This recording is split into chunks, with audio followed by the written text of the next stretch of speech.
Aš kapitonas Lyzi iš Islandijos, kur gaminami Lyzi žuvų taukai. Sveika ir natūralu nuo gimimo. Kaip padėti mokiniui turinčiam socialinių, psichologinių, elgesio bei mokymosi sunkumų. Apie vieno langelio principų parengtos pagalbos vaikui sistemą pasakosime reportaže. Lankėmės Joniškio rajone esančioje Kriukų pagrindinėje mokykloje.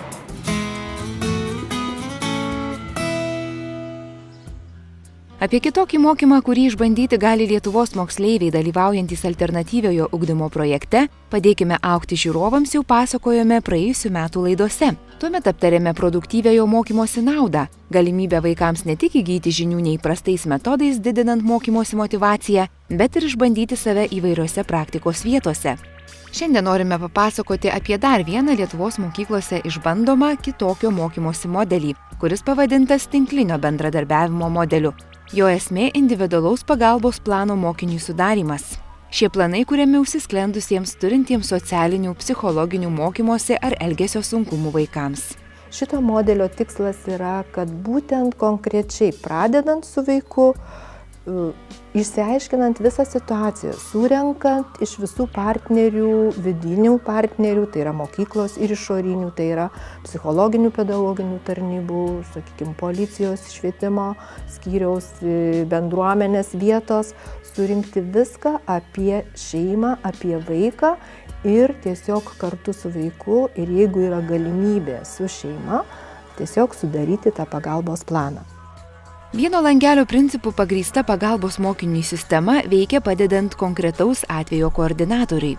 Tai asmuo, kuris renka, analizuoja, apibendrina informaciją apie vaiką, identifikuoja galinčias atsirasti arba jau esamas problemas, ieško būdų, kaip užbėgti joms už akių ar jas išspręsti.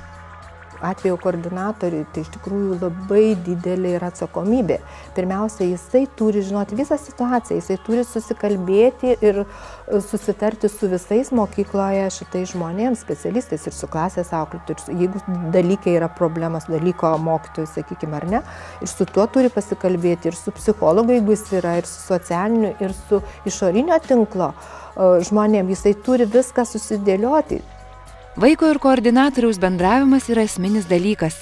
Įgijęs mokinio pasitikėjimą, šis žmogus gali padėti išspręsti pačias jautriausias problemas, sugrąžinti mokymosi motyvaciją, sukurti socialinį ir psichologinį komfortą. Tais atvejais, kai esamos ar gresiančios problemos pats atvejo koordinatorius išspręsti negali, jis kreipiasi pagalbos į atitinkamus specialistus, medikus, psichologus, o kartais netgi į savo artimus pažįstamus. Juk tikslas vienas – padėti vaikui visais įmanomais būdais. Jo rankose yra visa informacija, jis tiesiog bendrauja, nes paprastai klasėje būna 15 vaikų ir viena auklėtoja. Fiziškai, sunkiai įsivaizduoju, kad būtų galima išsamei padėti vaikui, nuodugniai, sistemingai ir nuolat. O atvejo koordinatorius tikrai tą gali, tai yra jo galiuose. Tinklinio bendradarbiavimo modelis jau pradėtas taikyti Lietuvoje. 2 metus jį stengsis įgyvendinti 3 Lietuvos mokyklos. Viena jų Joniškio rajone esanti Kriukų pagrindinė mokykla, kurioje lankėmės ir domėjomės, kaipgi viskas vyksta iš tiesų. Mūsų viešnagės metu kaip tik vyko mokymai, kuriuose šeimos nariai buvo skatinami bendrauti, suprasti ir pažinti vienas kitą, kad formuotųsi bendravimo įgūdžiai. Pateiktos žinios buvo reikalingos ir koordinatoriui, renkančiam informaciją. Per mokymus vaikai bandė kurti savo šeimos koležus. Jų mamos kitoje klasėje darė tą patį. Vėliau visi savo iliustracijomis apsikeitė ir turėjo paaiškinti jų reikšmę. Norisi pažinti tėvus per jų vaikus ir vaikus per jų tėvus. Todėl stebėjom, kaip jie dirba kartu, kaip jie vieni iš kitų mokosi ir kaip jie sugeba kartu bendrauti, bendradarbiauti, kaip komanda, kaip šeima. Pamokos rezultatai, kuriuos atspindėjo vaikų emocijos, buvo matomi vos tik jai pasibaigus. Tačiau mums rūpėjo ir tai, ar vaikai supranta šio projekto ir tokios veiklos naudą. Kaip jie jautėsi mokykloje anksčiau ir kaip jaučiasi dabar, kas pasikeitė. Baimė buvo, kad kažko tai nepadarysi dar ką nors.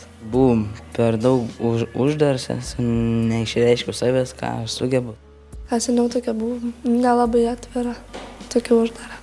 Aš turėjau kažką savo viduj, bet nemokėjau to atskleisti. Kažkai keista buvau, tokia kažkokia. labiau pasitikiu savim dabar. Prieš tai bijojau, o šiandien kažkaip nebebijojau. Aš išmokau drausmingesnis būnu, elgesiu geriau būnu, toks ramesnis palieku, normalesnis. Galima su mokytojom labiau bendrauti, pakalbėti su mokytojom apie savo problemas ir tiek. Dabar tai kažkaip biškai geriau, daugiau draugų turi ir mokslą geriau dabar pradėjęs eiti.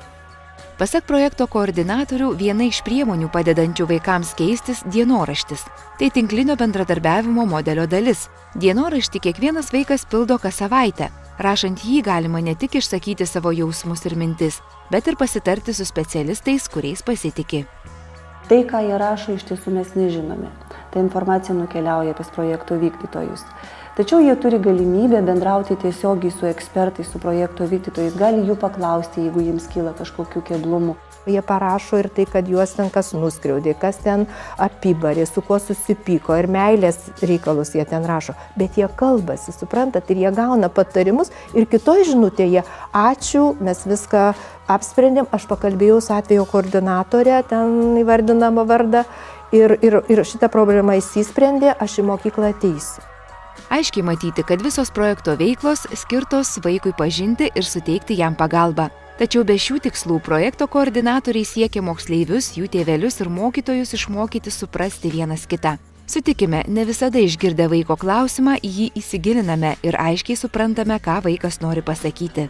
Tėvų, mokytojų ir vaikų dalyvavimas kuriant individualų pagalbos vaikui planą ir tam tikri įsipareigojimai – tai tiesiausias kelias pokyčių mokykloje ir šeimoje link. Pokyčių iš tikrųjų yra. Prieš tai mokinus netoje mokykloje. Mes tik šiemet čia perėjome į Kriukų mokyklą ir iš tikrųjų pokyčių yra. Jinai ten grįždavo kitas ir nenuotaikoje, o šičia visai linksma grįžta. Daugiau būrelių, daugiau užsiėmimų. Jai patinka, matosi iš vaiko. Namuose labai buvo prieš, nenorėjo. Bet tikiuosi, kad čia reikia biški tokios pagalbos, biški atsiskleisti. Nes labai uždara, labai biškelį bijo. Nežinau, mes šiaip, aš pati esu tyli mokykloje buvau anksčiau ir nelabai mokėdavau bendrauti. Aš manau, čia yra pagrindinė priežastis. Manau, kad ateityje jis gal daugiau atsiskleis, parodys savo sugebėjimus, gal bus drąsesnis. Pagalba mokiniui Lietuvoje teikiama ir kitomis priemonėmis. Jau keletą metų šalies mokyklose veikia vaiko gerovės komisijos, tačiau jų veikla gerokai skiriasi nuo tinklinio bendradarbiavimo modelio.